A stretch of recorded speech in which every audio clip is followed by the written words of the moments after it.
Good morning mga kajugol. So papakita ko sa inyo dito sa video na to yung paghahandang ginagawa natin dun sa Bagyo. Ayan, papakain tayo ng BBS dun sa extension pero papakita ko muna sa inyo kung ano yung meron dito sa likod. Ayan, kung ano yung mga ginawa kong paghahanda. Ayan, lagay muna natin yung BBS dyan. Ayan, ngayon dito guys, inactivate ko lahat ng siphon. Ayan, minake sure ko lang na inactivate ko yung mga overflow siphon natin. Ayan, yung ginawa natin dito. Ayan, so ito, pag-activate nito, lulubog ko lang naman si app ko. Ayan. Tapos naka-activate na yan. Ayan. Meron tayong tutorial niyan guys sa mga naghahanap niyan. Saka marami na dun tanong. So sa ibang video na natin pag-usapan yan. Okay? Then ngayon, okay lang naman na mag-overflow to kasi hindi naman na ganun kadami yung isda na laman nito tapos may halaman. Kaya pag nagulat sila ng ulan, aangat lang sila dun sa taas. O kaya magtatago dun sa, baliktad pala. Pupunta lang sila dun sa ilalim ng halaman tapos mag-overflow yung tubig. Ngayon dito naman, wala naman laman tong mga to. Itong mga tabs natin dito. Yan, walang laman yan. Kasi di ba nga nag-reset tayo. Ito pala, may 3 pirasong male na laman pero ano din yan, cals na yung sorting yan. Tapos dito, cals din to.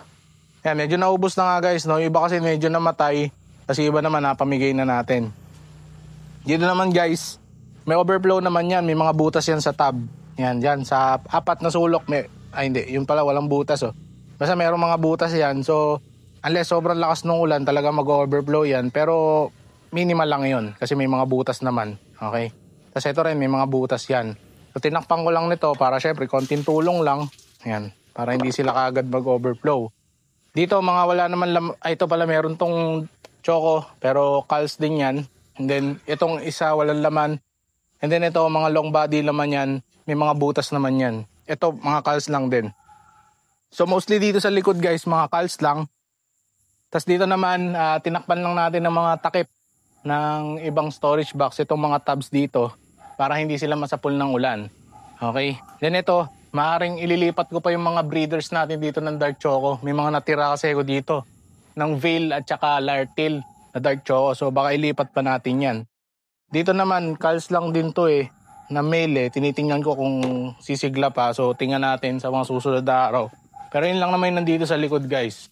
Yung tent natin dati, nasira na ng normal na ulan. So, kung kayo, guys, nagbabala kayong bumili ng ganitong tent for fish keeping, for long term, ay around 1.5 So, kung kaya nyong i-shoulder yung 1.5 na ganyan, masisira, kaya nyo i-accept. Siguro summertime, okay. Pero pag ulanan, guys, huwag nyo asahan tong ganitong tent to withstand yung malalakas na hangin kasi tingnan niyo nangyari, oh, di ba? Ayan, napunit lang. Ayan. Napunit lang. Sa hangin lang yan, guys. Hindi naman sobrang lakas ng boost ng ulan dito. I mean yung volume ng ulan dito, pero sa hangin lang nasira yung ganitong tent. So hindi rin naman nakalagay na advisable. So kung ako sa inyo, wag na kayong mag-invest sa ganyan. Okay, palitan nyo itong taas na tent ng trapal na ganito. Yung parang tarpaulin, yan yung makapal na ganyan. Yan. So, nabibili naman lahat yan sa Shopee. Ngayon, punta tayo sa harap. Papakain tayo ng BBS. Wala akong isda ngayon dito sa likod. BBS na lang tayo dito nag-hatch. Sorry, madilim. Natin ilaw.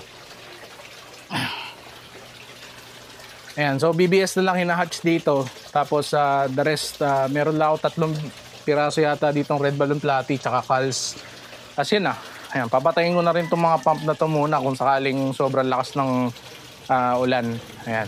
Pero dito sana tayo mag-grow out. Kaya lang iniipon ko lahat ng isda sa isang lugar para madaling asigasuhin. Ayan, punta tayo sa harap. Shoutout natin. Meron pa ako isang ini-edit na vlog. Sinot ko siya kahapon. So kung tataka kayo, walang shoutout dito sa isang vlog na to.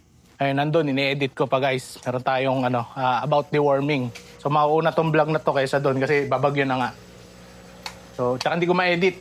Ayun, medyo busy sa bata. Kaya siguro Monday pa ang labas ng vlog na yun, hindi ngayong Sunday. Okay, so sana abangan nyo. Ngayon, papakain tayo ng BBS. Ayan. Pinilit ko lang tong BBS na to kasi ang lamig So, hinarvest ko na kagad. Nakuha lang tayo ng kutsara para magpakain. Ayan, dito naman, wala naman tayong ganong paghahanda. Ang gagawin ko lang, bababa ko itong mga plastic dito, baka kasi hanginin. Eto, nilagay ko na dyan. Niipon ko na yung mga lalagyanan natin para hindi hanginin. Yung mga babasagin natin, lilipat ko din sa lamesa. Sa takpan natin. Kasi yun lang. Kasi wala na tayong magagawa dito Yung mga yan, siguro Hindi ko alam kung anong gagawin ko doon, pero try natin gawa ng paraan para hindi sila liparin. Then the rest, ayan, bahala na. Problema ko ngayon, hindi ko pa kasi na-bolt sa pader yung mga aquarium. Pero mas problema siguro yun kung lindol yung paparating sa atin ngayon. Okay. So, pakain na muna tayo ng BBS habang nag-uusap tayo. Ayun nga, yung vlog natin, lalabas ko sa pangalan nito.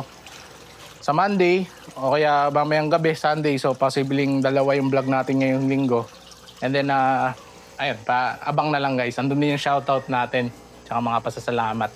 Then, yun lang. So, sana ligtas lahat sa bagyong Uwan. Uwan pala yung pangalan niya, no? Tama ba? Ayun, tama nyo na lang ako. Ngayon ko lang kasi nag-sink in sa akin na may bagyo kasi busy kami sa baby. So, ayan. Pakain na tayo ng BBS. Ayan, BBS natin. Nga pala guys, namatay yung diniworm natin eh. So, makikita nyo na lang sa ending ng vlog. So, panoorin nyo yung full vlog kasi madami kayong matututunan doon sa deworming. Lalo na anti-Camellanus. So, yun, video yun sa Camellanus. Hindi lang in general sa parasite. Ayan, kaya panoorin nyo. Baka may matutunan kayo. Ayan, kainan tayo ng BBS. So yun lang guys, yun lang talaga yung laman nitong vlog na to. So sana mag-ingat kayo lahat, sana ligtas tayong makaalis dito sa bagyo, walang ma-damage. Ayun, sana yun yung best case. So ayun, sana yun talaga yung kalabasan. Ayan, maraming salamat sa panonood. Don't forget to like and subscribe and ring that notification bell.